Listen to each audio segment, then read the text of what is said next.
Coucou les Kimichou. L'heure est grave, mais genre grave, mais genre cataclysmique. Oh là là. Je ne suis absolument pas une drama queen. Non, ne laissez tomber.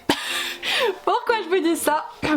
J'ai décidé de vous présenter mes sagas en cours, mais il y en a tellement que j'ai dit je vais cibler, il ne devrait pas y en avoir trop dans cette sélection. C'est-à-dire que je me suis restreinte à sélectionner uniquement les sagas que j'ai commencées et dont tous les tomes ont été publiés, c'est-à-dire que l'auteur a terminé d'écrire sa saga. Vous voyez le genre. Donc genre je peux pas mettre Le Prince Cruel par exemple, je peux pas mettre Gardien des Cités Perdues, donc je me suis dit bah ça va m'en enlever pas mal. Et ben que dalle. Je me suis fait avoir en beauté. Parce que va falloir que je vous parle de 24 sagas. Voilà, 24, oui. Je vais faire l'autruche, hein, floup.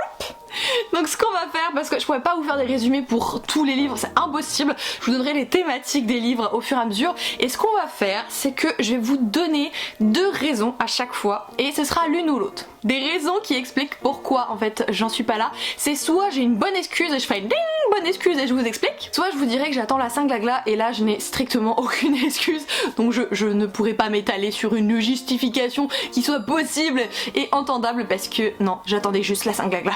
D'ailleurs j'ai 2 petites choses à vous dire avant de commencer la vidéo qui concerne ma boutique en ligne, donc By Kimi Collection. Vous la retrouvez de toute façon toujours en barre d'informations si vous avez un petit peu de curiosité, si vous voulez voir les produits, ou qui sait si vous voulez craquer aussi, c'est une option tout à fait envisageable. Pourquoi? Parce que simplement dès mardi, donc le 1er mars, je vous invite de toute façon à me suivre sur Instagram, mais également Camille du compte Elidemo, parce qu'elle est l'organisatrice de cette 2e année du Festivali. C'est un énorme festival littéraire qu'elle a mis en place avec un travail de dingue, vraiment une dingo, qui était au téléphone avec les maisons d'édition jusqu'à presque 21h du soir, enfin elle a tout donné pour ce festival. Et cette année elle a essayé d'aller encore plus loin, c'est-à-dire que vous avez des rencontres avec des auteurs, vous allez avoir des cadeaux à gagner, il va y avoir des lives, il va y avoir vraiment beaucoup de choses. D'ailleurs moi je serai en live sur le compte de Elidemo le mardi 1er mars à 20h pour ouvrir officiellement le Festivali. Alors déjà je me sens trop honorée par rapport à ça, mais c'est pas tout, puisqu'en fait elle a été beaucoup plus loin cette année Camille, et elle m'a contactée il y a un bon moment de ça. Ça fait un moment également du coup qu'on planche sur le sujet, c'est-à-dire qu'il y a des produits qui vont sortir sur ma boutique pour le Festivali. Vous pourrez retrouver un tote bag, une bougie qui sera déclinable en 3 couleurs et ce sera la surprise à la commande, mais également un bloc-notes ou encore un lot de 3 marque-pages. Les designs sont superbes, ils ont été réalisés par sa stagiaire nommée Flavie et franchement c'est de la pépite. Je suis trop heureuse qu'elle ait pensé à moi, que ça soit mis en place et qu'on puisse vous proposer tous ces items durant tout le mois du Festivali, donc tout le mois de mars sur la boutique. Aussi pour ceux que ça intéresse, puisque normalement nous sommes le dimanche et cette vidéo sortira bien le dimanche, donc le même jour que ma nouvelle collection avant le début du Festivali. Et celle-ci sera constituée de 3 modèles de pochettes, donc je vous les présente rapidement pour pas trop vous embêter si ça vous intéresse.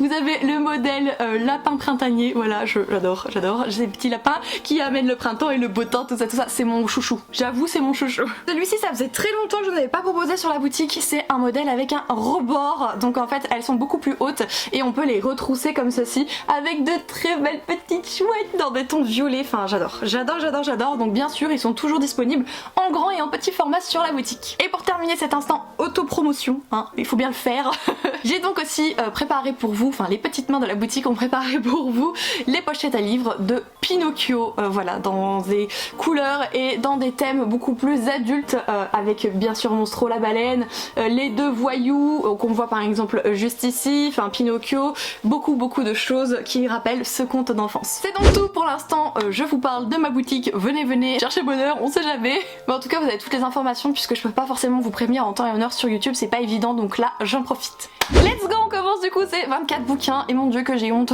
il faut vraiment que je les déglingue. De toute façon c'est l'optique de cette année, je l'ai déjà fait avec pas mal de sagas, je compte 1, 2, 3, j'ai fait au moins 3 sagas comme ça pour le moment, on est qu'en février donc c'est cool. Je la commence et je la termine quand celle-ci est entièrement possible. Donc je l'ai fait avec Campus Drivers, je l'ai fait avec Rosen, je l'ai fait avec Ashes Falling for the Sky, je suis en train de le faire avec Accord Corrompu et Mec Corbin, mais comme bah ceux-là je suis en train, ça veut dire que bah ils sont dans cette ville. Allez, zou, on entame, c'est quoi? Ah, bonne excuse. J'annonce, j'ai une très bonne excuse. C'est donc le premier tome de la duologie Dance of Fears de Marie-Eve Pearson aux éditions de la Martinière Jeunesse. Et j'ai adoré ce tome 1, franchement ça a été un coup de cœur, je l'ai adoré en 2020 je crois, ça doit être en 2020. Ça a été publié quand toi? Attends, pas si vite Jean-Jacques. Oui, ça a été traduit en 2020, donc je l'ai lu l'année de sa sortie, mais la bonne excuse, c'est que en fait vous avez la saga The Kiss of Deception qui vient avant celle-ci, et quand on lit du coup cette duologie en premier, on se spoil la finalité de The Kiss of Deception. Donc non, parce que j'ai lu le tome 1 de The Kiss of Deception et j'ai adoré, il est hors de question que je me spoil. Vous allez me dire non mais Kimi, tu l'as déjà lu, tu t'es déjà spoilé. Vous voyez là, cette demoiselle là coucou, je m'appelle Dory, je fais le tour de ma cale et j'ai tout oublié. Non, pas tout, mais j'ai oublié en fait avec qui la demoiselle doit finir entre le prince et celle qui est venue pour la tuer. Donc c'est très bien, donc c'est pour ça que je n'ai pas continué cette saga que j'adore. En tout cas le premier tome était incroyable, mais stand by, tant que j'ai pas tout lu The Kiss of Deception, celui-là il attendra. Enfin le tome 2 attendra. Je continue avec, je vais faire tomber toutes mes pochettes à livres derrière, c'est pas grave. Ah oui, bah oui. J'ai découvert le tome 1 en 2021 des Chroniques linéaires de Marissa Meyer aux éditions Pocket Jeunesse. C'est une saga terminée en 4 tomes, dont un préquel concernant Léana, la vilaine pas belle, voilà, on va dire ça comme ça. Et là, j'invoque la Sanglagla, voilà, pas d'excuses. Pour autant, j'aimerais bien la terminer cette année parce que franchement, j'ai adoré. Revisite de contes, mais dans un style beaucoup plus science-fiction, j'oserais dire même parfois un peu steampunk, on est dans ces eaux-là. Et ici, on a une Cinder un peu mécanique, donc on est vraiment très loin de la Cendrillon avec sa belle robe de bal. Pour autant, il y a des éléments du conte et j'ai hâte de poursuivre cette saga. On continue, mais je regarde pas, je découvre en même temps que vous. Oh non, encore la Sanglagla. Oui, parce que j'ai pas d'excuses pour la marque des anges de Laini Taylor en plus, voyez bien. Aux éditions Gallimard Jeunesse. Quoique, j'ai une très bonne excuse, mais qui n'est plus valable à ce jour. Est-ce que ça marche? C'est-à-dire qu'en fait, le 3e tome est sorti très récemment et qu'en fait, il a jamais été traduit par Gallimard Jeunesse. C'était en attente, donc ceux qui ont commencé la saga au fur et à mesure des sorties, et ben ils se sont fait... à voir, voilà. Mais moi je l'ai commencé bien plus tard et en fait j'avais été embêtée Gallimard leur disant coucou, est-ce que le tome 3 est prévu? Ils m'ont dit oui, enfin ça y est, il arrive. Donc maintenant le tome 3 est là, c'est-à-dire que désormais je n'ai plus d'excuses. Mais à l'époque j'en avais une. Si on parle donc d'anges et de monstres et une héroïne qui a été élevée par les monstres et qui voyage un peu entre l'univers des monstres et des êtres humains, et sauf qu'elle va se retrouver dans cette guerre entre monstres et anges, et il y a tout un mystère sur qui est-elle, d'où vient-elle, etc. Enfin vous savez, tout ce petit pipitch très mystérieux qu'on aime beaucoup. C'est Laini Taylor alias ma chouchoute, et en plus de ça j'avais adoré le tome 1, donc Sanglagla maintenant bonjour. And continue. Ah, good excuse, parce qu'en fait je le savais pas. C'est-à-dire que pour la saga Merciful Crows de Margaret Rogerson, pas du tout. Margaret Owen. Non, Rogerson c'est la copine de Sorcery of Thorns. Elle, c'est Owen. Et bien en fait, Pocket Jeunesse a sorti le tome 2 il y a pas si longtemps. Bon, quelques petits mois, mais vraiment des petits mois, vous voyez. En fait, je l'ai pas encore lu parce que moi, grande bécasse, je me suis dit ouais, j'aime bien le tome 1 parce que je l'ai lu durant le mois de la fantasy 2021. Bon bah, j'attends le tome 2 et puis quand il y aura le tome 2 et le tome 3 d'annoncé, je pourrai le lire. Et la Kezako, hein, la Kimi, elle check livre addict et ouais, elle voit quoi? Saga terminée. Ah merde, c'est une duologie. Ok, donc c'est bien, hein, c'est pas de soucis, c'est juste que bah, je pouvais toujours attendre que la suite soit annoncée pour commencer le tome 2 parce qu'il n'y a pas de suite. Ici vous avez donc différentes castes qui sont mises en place, tout un complot qui est mis à l'œuvre pour en fait le prince, et finalement le prince va se retrouver avec notre héroïne qui est dans une des sous-castes, et finalement ils vont devoir faire ce périple ensemble avec d'autres protagonistes et c'est terriblement intéressant. Par contre je crois que c'est celui-là où on parle des dents. Alors enfin dans la marque des anges on parle des dents, mais je crois qu'on parle des dents ici aussi, donc pour ceux que ça gêne, les dents, fuyez. Je crois que dans lui on parle aussi des dents. Voilà, je suis pas fan des dentistes hein, mais quand faut y aller, faut y aller. J'ai vu le prochain et j'ai une bonne excuse encore, ça fait plaisir je vous assure. C'est donc le tome 1 de la saga Sortirius de Birdie Lee aux éditions Nisha, etc. La bonne excuse, la voici, j'ai lu le tome 1, donc celui-ci, le mois dernier. Voilà, donc au total il y a 5 tomes, les 5 comme vous comprenez si dans cette vidéo ont été publiés, mais enfin ça va, je l'ai commencé le mois dernier, je trouve que c'est acceptable. Petit roman fantastique pour ceux d'entre vous qui sont intéressés, avec une demoiselle qui ignore qui elle est et qui va se découvrir à elle-même, qui va découvrir aussi un univers auquel elle appartient avec différentes créatures, et elle va découvrir aussi véritablement forcément qui elle est. C'est le genre de pitch pour les récits fantastiques. Moi j'avais beaucoup aimé, de toute façon j'en ai déjà parlé sur la chaîne lors du dernier update lecture. J'ai pas d'excuses, mince. Bah oui parce que pour lui il n'y a plus d'excuses maintenant. Donc, ah si, j'en ai potentiellement une, attendez, écoutez-la bien. On parle bien sûr de Shades of Magic, la trilogie de V.E. Schwab aux éditions Lumen, et en fait moi j'avais lu le tome 1 que j'ai vraiment adoré. Je sais que c'est pas le cas de tout le monde, les avis sont très tranchés, c'est soit on adore, genre moi, soit et les autres. Du coup on s'arrête là, je le comprends. Mais Bibi étant intéressée, elle avait acheté le tome 2 qui est caché pas loin juste derrière. Il est là. Ouais, vous le voyez, c'est le cul rouge là. Du coup j'avais acheté le tome 3, je me suis dit que quand j'aurai le 3 je pourrais déglinguer le 2. Mais en fait c'est Gibert qui m'a déglingué le 3. Il est arrivé littéralement défoncé le 3, mais tellement défoncé que depuis j'ai pas pensé à le recommander et donc j'ai pas pensé à m'atteler à la saga parce que je n'ai pas le tome 3. C'est valable, vous croyez comme excuse? Je sais pas, moi je tente, on verra, vous me direz si c'est ok. Et du coup j'ai pas forcément des souvenirs très frais, je sais qu'on est dans plusieurs univers qui sont reliés par la ville de Londres et qui répondent à différentes couleurs et selon les couleurs il y a plus ou moins de magie ou pas du tout, genre bienvenue au Londres gris totalement pourri comme chez nous, ou alors vous avez, je me rappelle du noir qui lui par contre il s'est fait littéralement consumer par la magie. Et vous avez des personnes qui arrivent à passer entre ces Londres, ce sont des... enfin, peu importe leur nom. En tout cas ils sont très peu nombreux, je crois qu'ils sont 2, dont le monsieur juste ici et en fait il va tomber nez à nez avec cette humaine qui va récolter, ramasser cette petite voleuse, quelque chose qu'il aura perdu sauf que c'était pas quelque chose qu'il faut perdre et du coup ils vont partir dans une certaine quête et aventure. Ah mes résumés ils sont d'une qualité, c'est pépite. Excuse proche du néant, hein, parce que bon... Grisha, voilà, de Leigh Bardugo aux éditions Milan. Mais je suis en train de mourir parce que en fait j'ai le tome 1 et le tome 2 dans cette édition qui est très belle. Mais je trouve pas le tome 3, ils ont arrêté de le faire. Il faut que je le cherche vraiment d'occasion et compagnie parce que enfin j'ai déjà tout dans cette édition, j'ai pas envie d'en avoir une autre. Je me suis donc pas encore attelée à l'adaptation cinématographique de Netflix parce que, alors apparemment ça spoil le premier tome de Grisha et il y aurait des éléments du premier tome de Six of Crows. Sauf que Six of Crows, bah je veux le lire après Grisha et j'ai pas fini Grisha. Donc je regarderai la saga ultérieurement. Mais j'avais vraiment apprécié ce premier tome où une demoiselle finalement pensait qu'elle n'était qu'une personne lambda et elle se révèle être quelqu'un d'extrêmement puissant et notamment une Grisha. Les Grishas c'est des personnes qui ont certains pouvoirs dans cet univers et forcément elle va passer de la petite entre guillemets moins que rien qui va à la guerre et compagnie à je vais au premier plan, j'apprends à utiliser mon pouvoir et je sauve tout le monde du mal qui pèse. Oui c'est ce genre de pitch, enfin même s'il est pas hyper précis, c'est ce genre de truc où on pense qu'on est personne, on est quelqu'un, on est propulsé du coup au devant et on se rend compte qu'il y a des traquenards et des complots à droite, à gauche, enfin bref partout. Je sais pas pourquoi je parle aussi vite, je m'essouffle hyper vite du coup et vous vous en fichez, enfin que je parle vite ou pas. Vous avez pas de train à prendre le dimanche?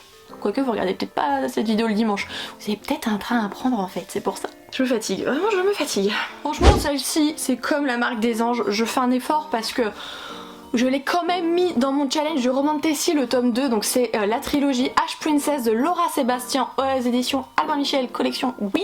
Et je me suis moi-même rendu compte qu'il y avait un Beans que j'ai pas terminé cette saga. Enfin moi-même, pas vraiment, c'est grâce à Gladys, des pépites de Gladys qui l'avait glissé elle-même aussi dans sa palle pour le Roman Tessie Challenge que je me suis dit ah voilà une idée qu'elle était pas bonne. Donc du coup comme elle est terminée et qu'en plus j'ai les 3 tomes dans ma palle, c'est quand même vachement, excusez-moi du terme, mais couillon de pas l'avancer. Donc c'est pour ça que je vais l'avancer prochainement. J'adore le genre de, vraiment, encore une fois c'est des complots, mais les complots à la cour, ça c'est ce que j'aime profondément. Quand un peuple a été dévasté et finalement il reste que la princesse, et pour avoir une emprise sur le peuple on garde la princesse près de soi, on se fout royalement de sa tronche en l'appelant Ash Princess, donc la princesse de cendre, sauf qu'un jour celle-ci va se réveiller, va avoir un déclic et va essayer de renverser le pouvoir. Enfin bref, le pitch j'ai adoré.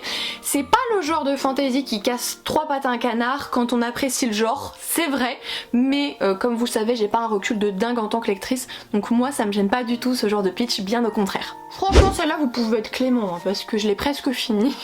Bien sûr il s'agit de la saga de l'envol du phénix de Niki Popretto aux éditions Lumen. J'ai lu le tome 1 et le tome 2, ce sont des punaises, des briquettes spéciales tu voles mes livres, je te déglingue. Plus de 700 pages, donc voilà, le tome 1 et le tome 2 pareil, le tome 3 est de la même envergure, mais j'adore cette saga. En plus c'est mon amie, ma choupette, Ali des livres, qui me l'a offert, donc déjà je comptais le lire et me l'acheter, mais alors en plus, quand la copine s'y met, bon voilà, excuse proche de 0, néant, 5 glagla. Ici on a un univers qui est vraiment bien développé, une guerre a été perdue donc forcément on va suivre plutôt les perdants, avec plusieurs points de vue, plusieurs personnages, certains qui sont finalement enrôlés dans l'armée des gagnants, certains qui essayent tant bien que mal de raviver la flamme et l'espèce des phénix qui était très important pour eux, etc. Un camp de rebelles, enfin on suit plein de choses comme ça, hyper intéressant, beaucoup de points de vue, beaucoup de rebondissements, bon forcément des moments un petit peu plus calmes parce que sur 700 pages de boum boum boum droite gauche on y va, on va plus comprendre, on va plus savoir où donner de la tête, vous imaginez bien. Et moi j'adore, de toute façon les phénix déjà c'est mes créatures préférées,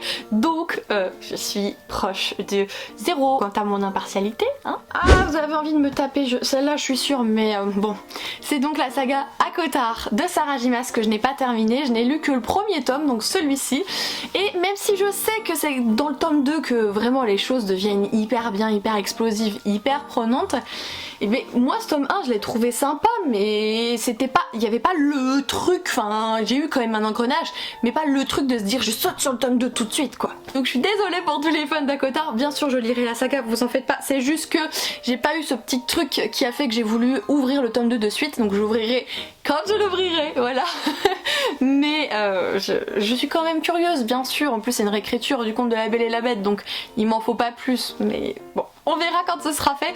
Lui c'est même pas la 5 glagla que j'attends, c'est l'envie d'y retourner, aussi simplement que ça. Oui c'est vrai, je vous ai pas fait de résumé, mais vous avez les failles d'un côté, les humains de l'autre, et quand une humaine fait une bêtise et se retrouve à tuer un faillé, et bien elle doit payer le lourd fardeau de son erreur, et elle va donc être propulsée à la cour des faillés, et elle va essayer de s'en sortir tant bien que mal, petite humaine calée.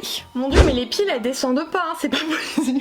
Il y a un traquenard. Celle-ci, ah ouais, en plus j'ai beaucoup aimé, c'est complètement concon, La Faucheuse, de Neil Shusterman aux éditions, je sais plus, Collection et Robert Laffont, donc j'ai adoré le tome 1, j'ai trouvé que c'était une manière totalement incroyable, originale, dépaysante de concevoir et d'imaginer la mort, enfin j'étais totalement embarquée dans le truc. J'ai eu le tome 2 au Noël 2020 du coup parce que j'avais adoré. Et ok, j'ai adoré, le tome 2 il est au chaud, voilà, 5 glagla bonjour. Pourquoi je vous parle de la mort ici? Parce qu'en fait on est dans un univers où la mort n'existe plus, le seul moyen de mourir c'est d'être fauché par un faucheur, donc en fait il n'y a pas de maladie, si vous sautez d'un immeuble en fait vous vous réveillez quelque part, genre en mode c'est bon vous êtes requinqué, allez vivre votre vie. Et en fait ici on va avoir deux protagonistes qui vont se retrouver à être étudiants d'un faucheur et finalement seul l'un d'eux pourra devenir nouveau faucheur et celui-là qui deviendra nouveau faucheur devra tuer l'autre alors qu'au fur et à mesure des événements ils vont se rapprocher forcément puisque ils ont le même apprentissage. C'est pas évident, hein, moi je verrais pas trop tuer mon copain comme ça ou ma copine, ça me gênerait un petit peu. Peu. Après ça dépend, hein, ça dépend ce qu'on met sur la table. Faut que je m'arrête des fois. Ah mais oui toi bébé, pardon. J'ai adoré en plus, c'est complètement naze. Le premier tome de la trilogie Lady Helen de Alison Goodman aux éditions Gallimard Jeunesse. Bon déjà petit gros big up pour la mise en page de ce bouquin qui est absolument superbe. Trilogie fantastique que franchement je vénère ce tome 1 et j'ai hâte de lire le tome 2 qui se déroule au 18e siècle avec tout ce côté belle robe, saison des mariages et j'en passe. C'est le 19e, pas le 18e. Mais bon.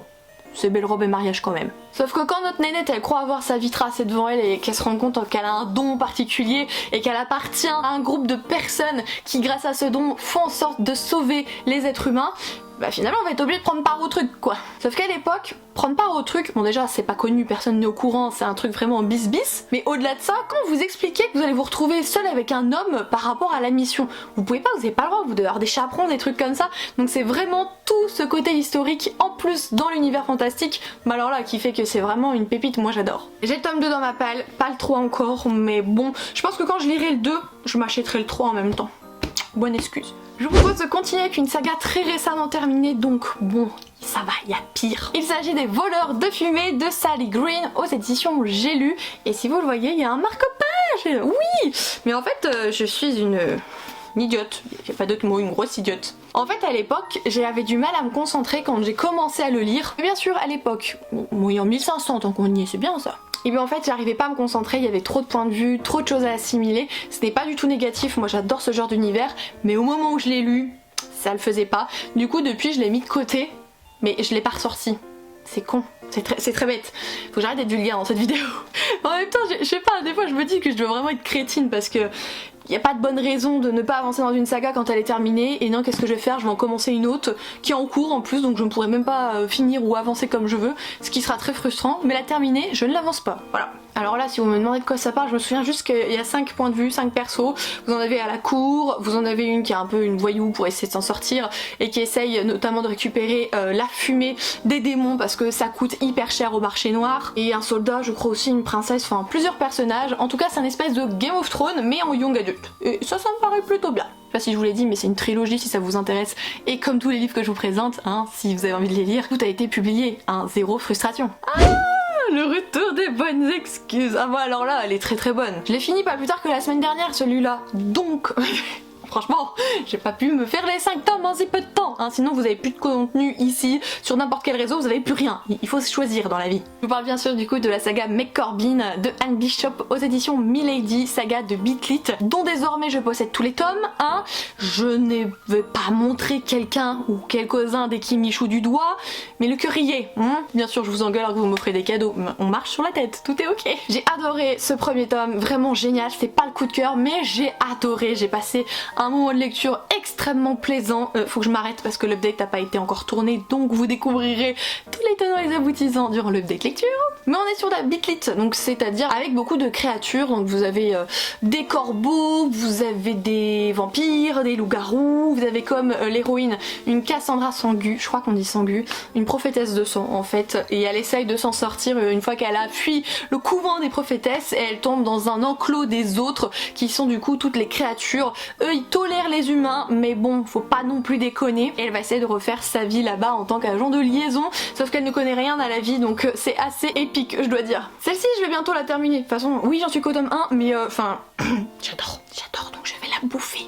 Voilà, c'est sans regret que je vous dis ça. Ah, j'ai plus beaucoup de mémoire, va falloir que je me dépêche. Bien sûr que je n'ai pas terminé, mais que je compte terminer la trilogie du livre perdu des sortilèges de Deborah Harkness aux éditions Le Livre de Poche. Le tome 2 est dans ma pile à lire du Romantasy Challenge, donc c'est que c'est en route, vous voyez. J'adore cette histoire où vous avez encore une fois beaucoup de créatures, des sorcières ici, également des vampires entre autres, et que finalement vous avez deux personnes de deux espèces différentes qui vont être liées l'une à l'autre par un certain bouquin, un bouquin qui lirait toutes les créatures et dont notre alors c'est un docteur en biologie, elle est biologiste je crois, et bien dont elle a mis la main dessus sans faire exprès, qu'elle l'a rendu, et du coup elle a juste déclenché l'intérêt de tous, mais elle a rendu le truc parce qu'elle savait pas ce que c'était, notre chère Diana. J'adore, je vais me taire, la saga est géniale, ne vous fiez pas à mes résumés, la saga est vraiment géniale. Pas le tome 1. Ah, celle-ci aussi, je suis pas à jour du tout, bien sûr, Les Brumes de Cendre-Lune de Georgia Caldera aux éditions J'ai lu justement le premier tome, j'ai beaucoup aimé, et j'avais commencé le tome 2 en audio, mais l'audio ça le faisait pas trop pour moi, pour cette saga, donc du coup j'ai dit non, je le lirai en papier ultérieurement. Et ultérieurement c'est la cinglagla, voilà. En plus j'ai tous les tomes dans ma palle, c'est dommage. C'est vrai que dans cette histoire, j'ai relu un peu la 4ème de couve, c'est une espèce de dictature des dieux sur les humains en fait, et on va suivre une protagoniste humaine qui va entre guillemets un petit peu se rebeller, qui va pas être d'accord avec le système, qui va finir directement dans la maison des dieux, tout ça, enfin tout un box soin qui n'a pas beaucoup de sens ici, mais vraiment très très intéressant, avec un personnage que j'aime particulièrement pour vraiment le fait qu'il soit, c'est pas qu'il est bipolaire, mais il a deux personnalités quand même, c'est un petit peu spécial, mais c'est très intéressant. Oui non mais celle-là je suis pas du tout à jour. La chronique des Bridgerton, voilà, de Julia Quinn aux éditions J'ai lu. Effectivement je n'ai lu que la première intégrale, donc les 2 premiers tomes, et je crois qu'il y en a 8, sachant que là l'autrice elle a une autre saga qui sort aux éditions J'ai lu en mois de mars là du coup, donc bon il va y avoir de quoi faire prochainement, voilà, mais non j'ai pas du tout lu, c'est différentes romances concernant la famille Bridgerton au 19e siècle avec les belles Roms, etc. Le premier tome on suit l'un des frères, le deuxième tome on suit la romance qui a été adaptée sur Netflix. J'ai pas de pression pour cette saga, j'y vais tranquillement parce que j'ai l'impression que sinon ça va me... Pas que ça va me dégoûter, mais il y en a plein à lire, alors on prend son temps. Celui-là non plus, je savais pas qu'il était terminé, parce qu'en fait le tome 3 vient d'être publié et en fait c'est le dernier tome. C'est donc la saga... non, c'est pas La fille qui pouvait voler, c'est un autre nom. Si c'est ça. Ouais, si, je crois que c'était Piper McNabus, non, c'est la fille qui pouvait voler, donc le tome 1 de Victoria Forrester aux éditions Lumen. Je vais pas donner un avis et une chronique vraiment dithyrambique sur ce livre à l'époque parce que je m'attendais pas à ce qu'il soit aussi jeunesse et que pour moi la fin était beaucoup trop rapide, qu'il y avait d'autres trucs à faire. Alors effectivement, il y a d'autres trucs puisqu'il y a 2 autres tomes, mais j'étais un petit peu frustrée qu'il n'y ait pas...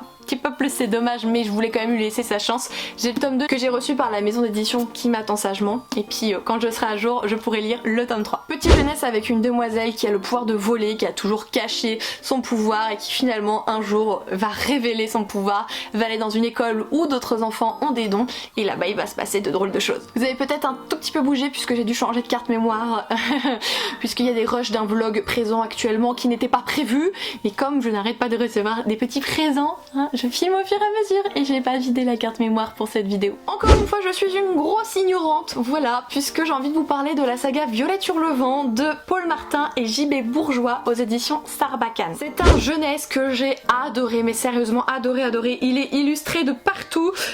Vous avez des illustrations qui sont en double page, vous en avez intégré en tête de chapitre, au fur et à mesure du chapitre également. Et moi j'avais adoré, j'étais simplement frustrée qu'il n'y ait pas plus parce que c'était vraiment un univers dans lequel je me sentais bien.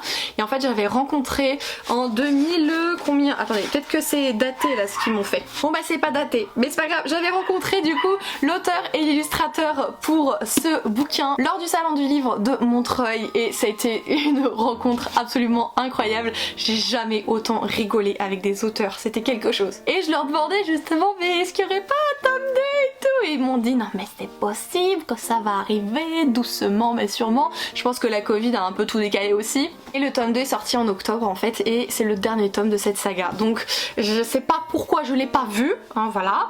Mais maintenant que je l'ai vu, je le veux, tu es à moi. Violette sur le vent, c'est cette petite fille qui a des problèmes de jeune demoiselle, divorce des parents je crois entre autres. Et du coup souvent ce qu'elle fait c'est qu'elle va monter sur le dos de son chien et partir à l'aventure dans le jardin qui est derrière sa maison. Et là-bas elle va rencontrer plein de petits personnages, de créatures qui ont eux-mêmes de gros soucis qui planent jusqu'à la destruction du jardin et sa mission ça va donc être de les sauver. Petite jeunesse d'amour, vraiment d'amour, c'est trop mignon, je peux que vous le recommander. 2 auto-édités parce que je sais qu'ils sont terminés, j'en avais d'autres où j'ai hésité, je suis pas sûre qu'ils soient terminés donc je les ai pas mis. J'ai envie de vous parler du coup de la première personne qui m'a fait confiance en auto-édition, c'était Léa Diaz avec sa saga Caraline et c'était une saga avec des métamorphes. Et ça, les métamorphes, j'adore, enfin c'est une thématique dont je suis toujours très friande, vous voyez, donc forcément j'ai pas dit non à l'époque, hein. Alors à l'époque j'ai été peut-être beaucoup plus généreuse en compliments que je le serai aujourd'hui parce qu'avec le recul je me rends compte que effectivement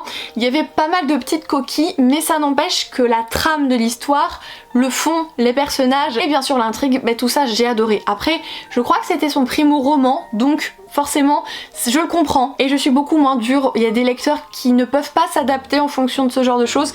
Je comprends aussi qu'il y ait des exigences de lecteur, attention. Pour autant je vous l'avais vraiment recommandé, je vous la recommande toujours parce que je la trouve quand même intéressante et prenante.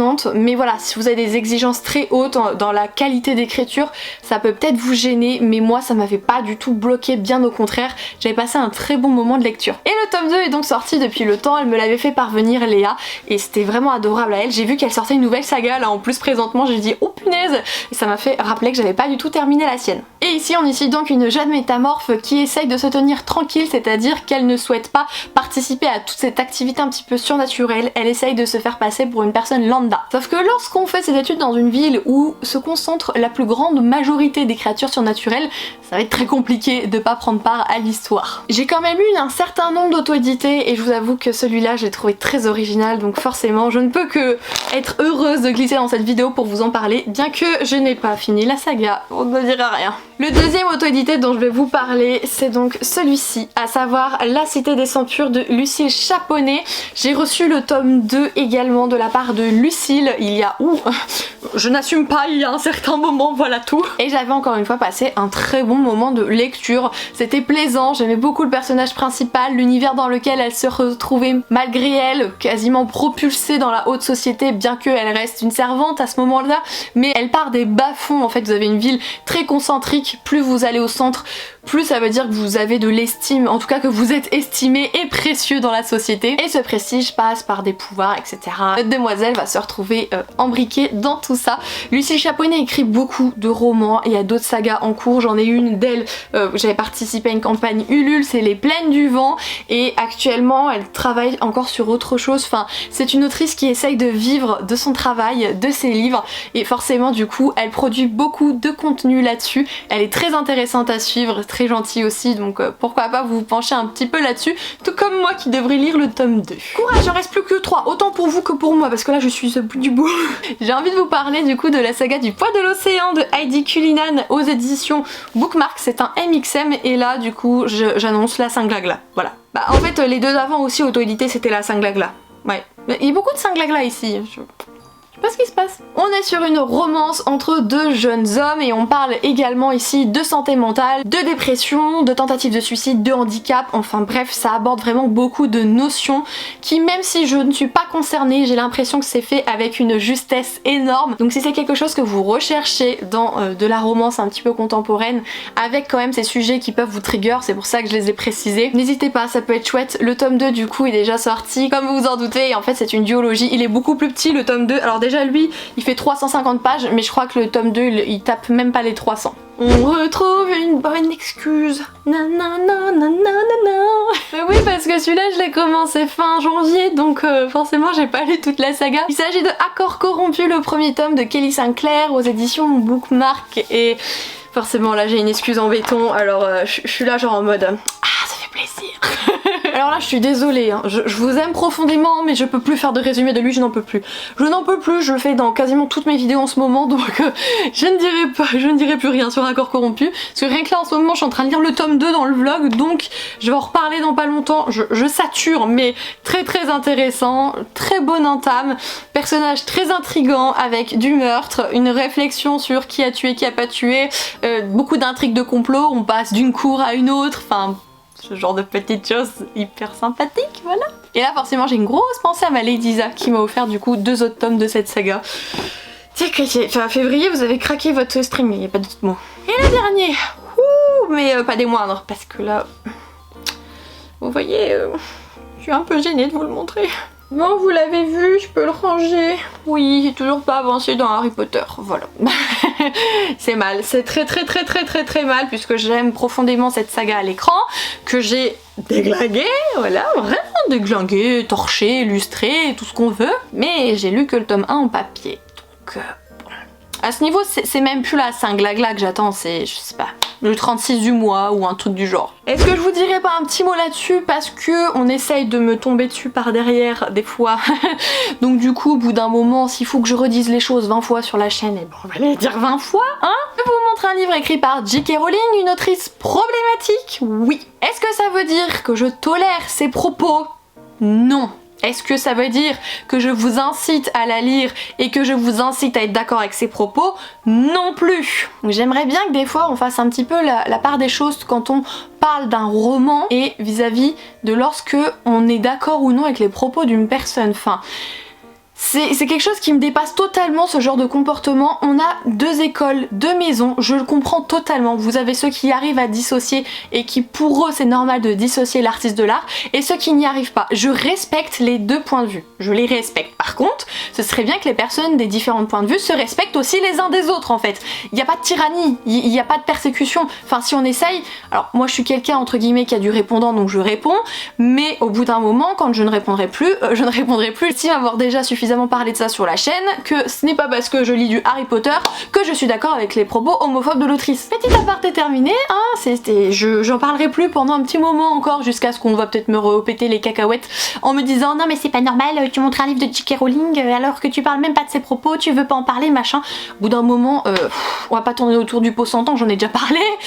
Peut-être que vous venez seulement d'arriver, donc je comprends que vous posiez des questions, mais je suis un humain, vous pouvez me demander ce que j'en pense sans pour autant émettre un jugement par derrière et le partager.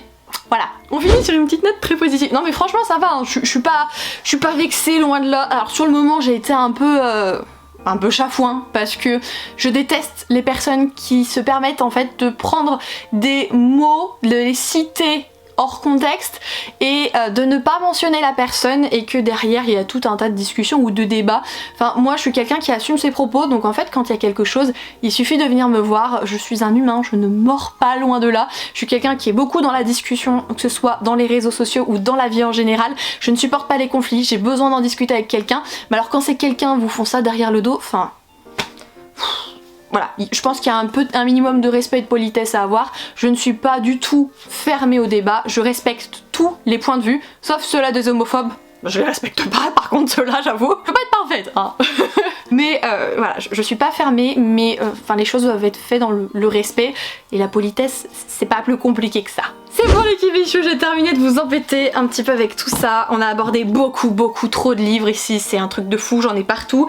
Je suis pas prête à les ranger, je fais un déni du rangement. Je sais pas si j'ai le droit mais je le fais. Non parce que là il faut que je les remette tous là-dedans, ça c'est un peu plus chiant. Bien sûr je vous ai pas mis les spin-offs par exemple comme London and Shay alors que j'ai lu Eleanor and Gray, et je vous ai pas mis non plus comme je vous ai dit les sagas qui sont encore en cours de parution. N'hésitez pas à me dire si vous aussi vous avez beaucoup de sagas en cours comme ça que vous êtes censé terminer, ou si vous êtes beaucoup plus raisonnable et que vous y arrivez genre tranquillou bilou, vous en gérez 4-5 en même temps. Franchement alors là je vous vénère, vraiment je vous vénère. J'espère malgré tout, même si voilà j'ai poussé ma petite remarque dans cette vidéo, j'espère que vous aurez quand même passé un bon moment en ma compagnie. Moi j'adore toujours autant parler livres, je pense que vous le savez.